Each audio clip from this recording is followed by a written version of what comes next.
4월 16일 오늘 만나 성경 말씀은 누가복음 22장 56절에서 60절 말씀입니다. 그때에 한 하녀가 베드로가 불빛을 안고 앉아있는 것을 보고 그를 빤히 노려보고 말하였다. 이 사람도 그와 함께 있었어요. 그러나 베드로는 그것을 부인하여 이렇게 말하였다. 여보시오, 나는 그를 모르고. 조금 뒤에 다른 사람이 베드로를 보고서 말했다. 당신도 그들과 한패요. 그러나 베드로는 이 사람아, 나는 아니란 말이요 하고 말하였다. 그리고 1시간쯤 지났을 때에 또 다른 사람이 강경하게 주장하였다. 틀림없이 이 사람도 그와 함께 있었소. 이 사람은 갈릴리 사람이니까요. 그러나 베드로는 이렇게 말하였다. 여보시오, 나는 당신이 무슨 소리를 하는지 모르겠소. 베드로가 아직 말을 채 끝내기도 전에 곧 닭이 울었다. 아멘. 오늘 만나로 만나주시는 하나님을 기대합니다. 매년 고난주간이면 예루살렘에서는 예수님의 십자가를 따르는 행렬이 시작됩니다. 종려주일에 시작되는 이 행렬은 각 요일별로 마가의 다락방, 겟세마네 동산, 가야바의 집, 골고다로 이어집니다. 그 중에서도 가야바의 집터에는 오늘 말씀의 배경이 되는 베드로의 통곡교회가 세워져 있습니다. 오늘 우리도 같은 자리에서 말씀을 묵상하면서 이 말씀을 통해 주시는 은혜를 누리기 원합니다.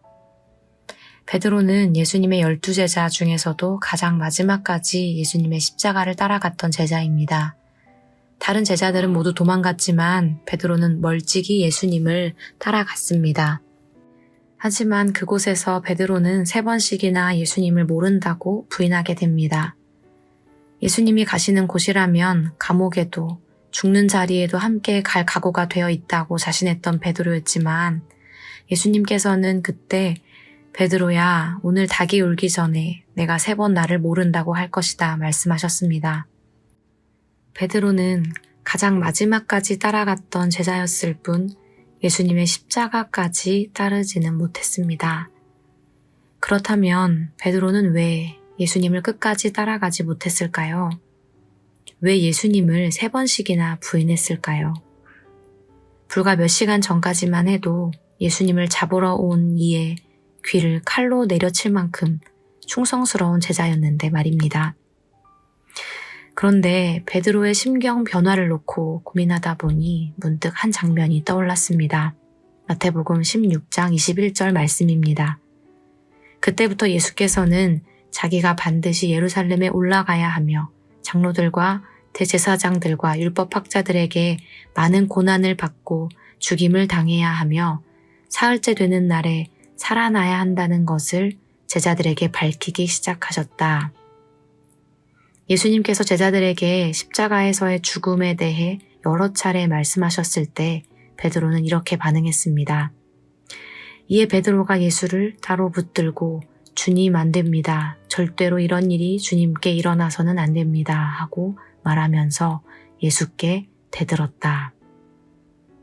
베드로는 예수님과 물리적으로 가장 가까이에 있었음에도 예수님이 고난과 순환을 당하셔야 하는 이유는 깨닫지 못했습니다. 그동안 베드로가 경험한 바에 따르면 예수님은 고치시고 살리시고 회복시키시는 능력의 주님이실 뿐 무능하고 무력한 분은 아니셨습니다. 그분은 종교 기득권층에게 바른 길, 옳은 길을 가르치는 분이실 뿐 절대 그들에게 굴복하실 분이 아니었습니다. 그래서 베드로는 예수님의 순한 예고를 받아들이지 못했던 것입니다. 그럼 베드로에게 예수님은 이렇게 말씀하셨습니다. 사탄아, 내 뒤로 물러가라.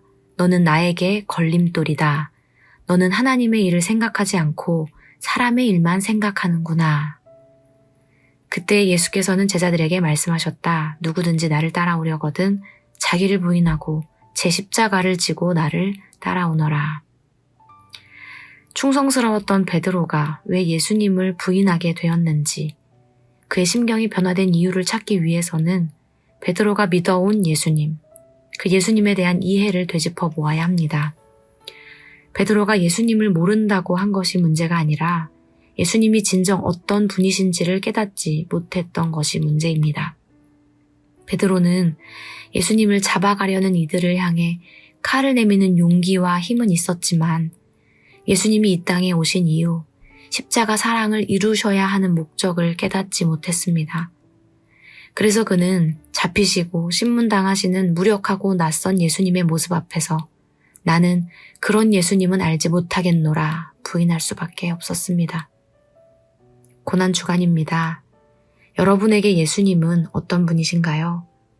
지혜로우시고 능력이 많으신 예수님, 무엇이든 이루실 수 있는 예수님뿐 아니라 베드로가 모른다고 부인하던 예수님, 십자가에 달리시고 죽으신 예수님이 우리의 주님이십니다.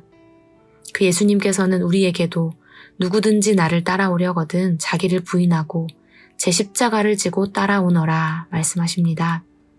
남은 한 주간 예수님의 십자가 앞에 머물며 예수님의 고난을 묵상하기 원합니다.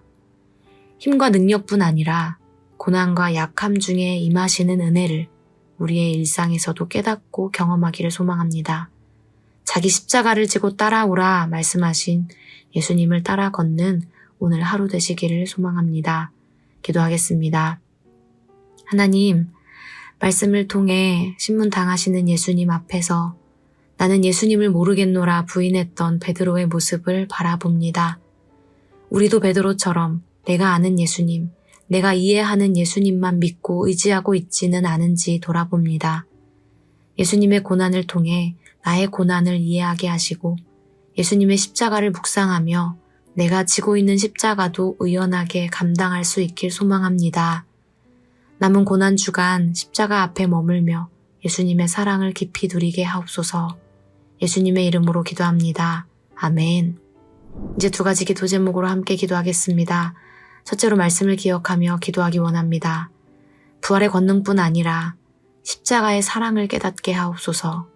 일상의 고난을 통해서도 은혜와 사랑을 누리게 하시며 맡겨주신 십자가를 감당할 힘과 지혜를 주옵소서. 둘째로 다음 세대를 위해 기도하기 원합니다. 우리의 다음 세대들이 예수님을 잘 알게 하옵소서. 능력의 예수님뿐 아니라 십자가 지시는 예수님도 나의 주님이심을 깨닫게 하옵소서. 이렇게 기도하신 후에 개인 기도하시겠습니다.